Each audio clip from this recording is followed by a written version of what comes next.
The Malik Beasley situation could finally be nearing an end, with the man himself, Malik, indicating so on his latest Instagram post. We'll chat all about that, what it means in just a moment.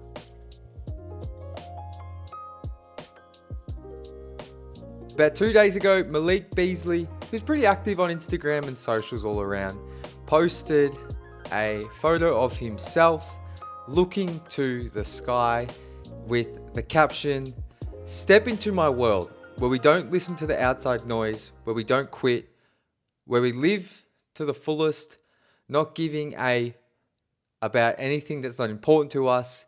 Year 10 is approaching, probably the most interesting one of them all, and the goal remains the same, be better than last year."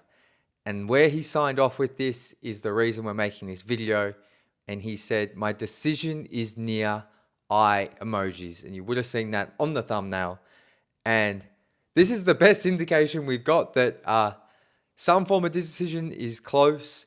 The federal investigation a few weeks ago indicated that Malik is no longer a target, instead a subject, which is still means he's a part of the investigation, but it's not as bad, I guess, as it was back in June.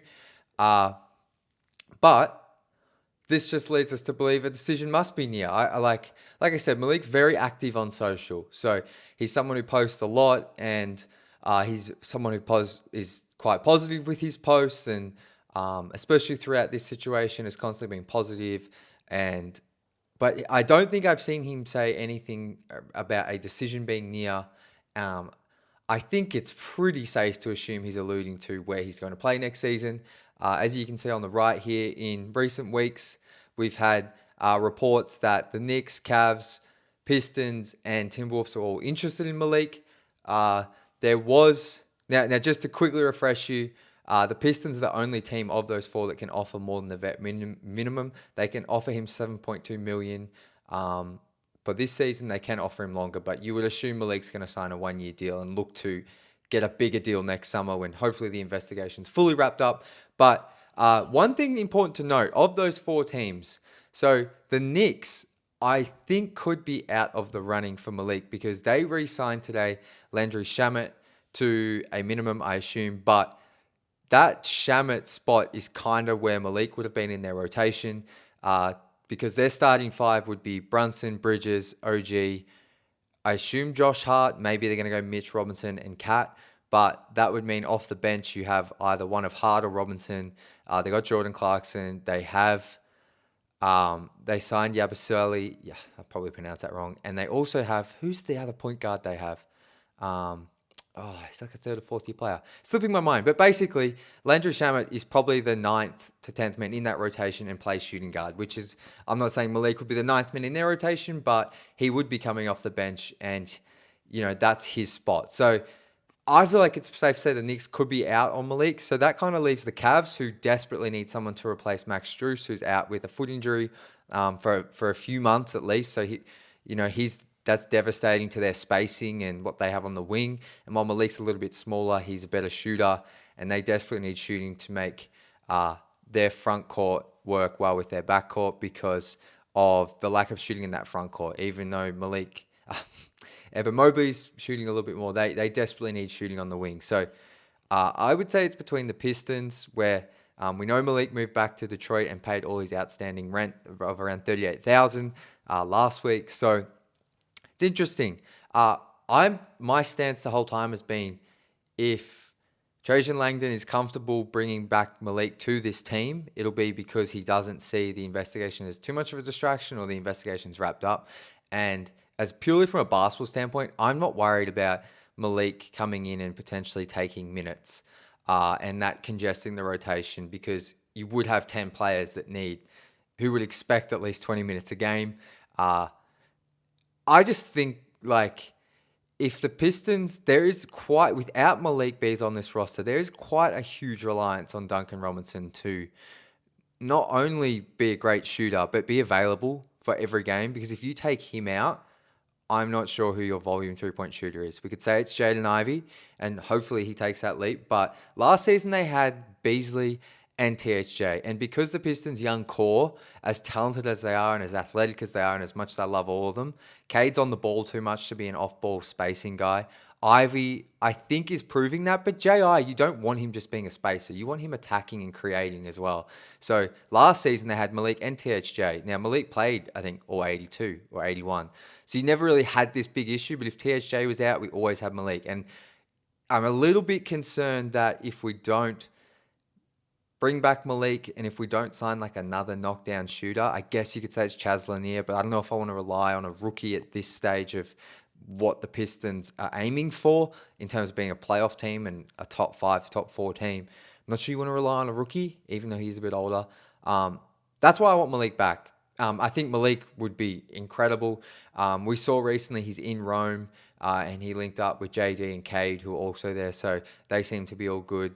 I don't think that necessarily means, because they said hi to each other, that Malik's definitely back on the team. Like, they played together, they had so much fun last season. They're going to be friends for life, I would assume, like most, or acquaintances and friendly whenever they see each other because of that bond. So I don't think because they linked up in Rome, it means Malik's a lock to be back in Detroit, but it's certainly good to see that the relationship is still all good considering the stuff that's gone on, the investigation. Not that, like I said, I wouldn't assume that would ever affect relationships between players, what's going on with Malik, but it's just good to see nonetheless. But it's going to be interesting. Look, I think in my heart of hearts and gut feel would be if the Pistons are willing to bring Malik back, I feel like he'd come to Detroit. I feel like he spoke a lot about how he grew up in Detroit. I think his mum's from Detroit. He's got family in Detroit. It was last season, might have been the most successful of his career. He was due to get a big payday, and obviously what happened. I feel like there's some great vibes there. There's trust with the organization. And I can see that, if Trajan is willing to bring Malik back, I feel like that's something that could work really well. Of course, Malik's going to want to sign next offseason, probably a big deal. So maybe he can see the rotation and go, am I going to get the shots, minutes that I need to earn a paycheck like I was going to last summer? But I think you can make it work. I think bringing back Malik as he wouldn't be the 10th man in the rotation, but your 10th rotation type player allows you to make some more trades, be more aggressive. And I think it just, I am just a little bit concerned. And I've said this the whole time. It's why even after we found out about Malik, and I knew we were getting Duncan Robinson, I was still kind of bullish on bringing back THJ because I just want that other volume shooter so there's not such a reliance on one player because of how our young core needs spacing to really work. But that's my thoughts on Malik. They've been, since seeing how this investigation's played out, I initially didn't think it would be at the stage it's at this fast. Now the NBA has an ongoing investigation, ESPN reported, and it was noted in an ESPN article that they are towards the final stage. I think that's just part of the process. The NBA always have their own investigation when there's a federal investigation, at least with sports betting. So it's them just doing their due diligence to make sure he hasn't violated any of their rules. So fingers crossed he's cleared from that one. And then we just have to, I do feel like this federal investigation is going to drag on into the season, but maybe the Pistons go, well, we might not be able to give you that $7.2 million we can offer, but we're going to bring you back on a vet minimum, give you that 15th roster spot, and trust that this is all going to play out. And then next offseason we revisit, and if everything goes to plan, you might be a Piston long term.